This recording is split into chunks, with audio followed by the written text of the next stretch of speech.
At the beginning of the semester, I had no clue what writing for digital media was, hence the reason I had sent this email to the professor before the semester had even started to make sure I had some sort of idea of what I was getting myself into. Luckily, early on in the semester, I learned that I'm not the only one who has trouble understanding the meaning of what writing for digital compositions or media or multimodal compositions means. In an early reading, this was displayed to me through an analogy in Cynthia South's audio text. Multimodal composition is a little bracketed term that we use within our discipline as shorthand. To me, it's shorthand for texts that take advantage of multiple semiotic channels. And since not many people discuss semiotics or channels of meaning, of course, they wouldn't understand what I said any more than I would understand if somebody's talking to me about a carburetor. I don't know what a carburetor is or what it does. But if I talk to people about, in fact I do a lot, that I'm having students create videos,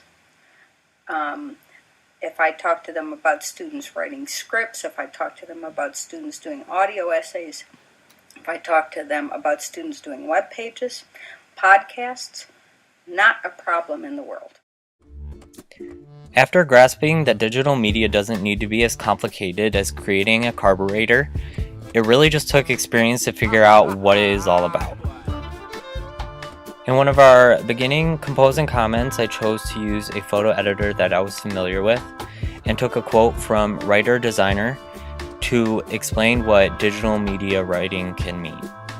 Although I probably would not know how to use most of these tools in the background of my text, it was a good visual representation, a way for me to understand that there are different tools for every task that needs to be taken care of. Moving on to the definitions composition made it easier for me to understand how other people and myself found it so difficult to grasp the idea of digital media, because it's such a new thing that not a lot of people are familiar with it, and it is quite intimidating when you don't know how to use something as easily as just reading off a text or in a book.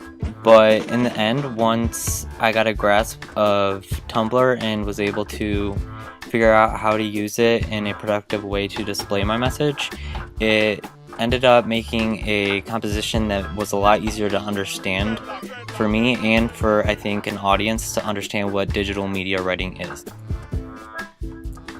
Another tool that I used was iMovie for my practice video composition, and it was also a learning experience just like the Tumblr.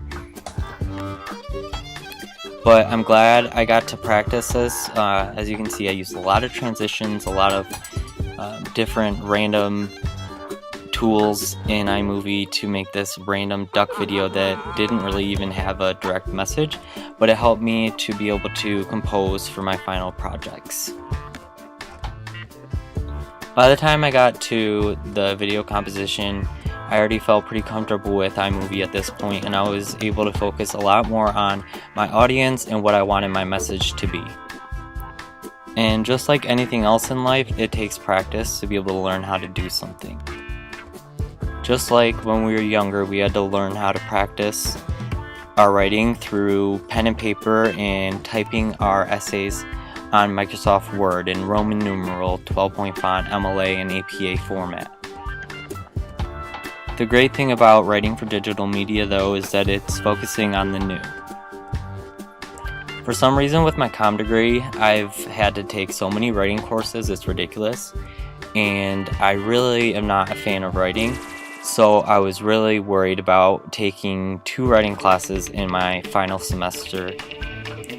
Lucky for me though, writing for digital media became one of the only courses I ended up enjoying out of college.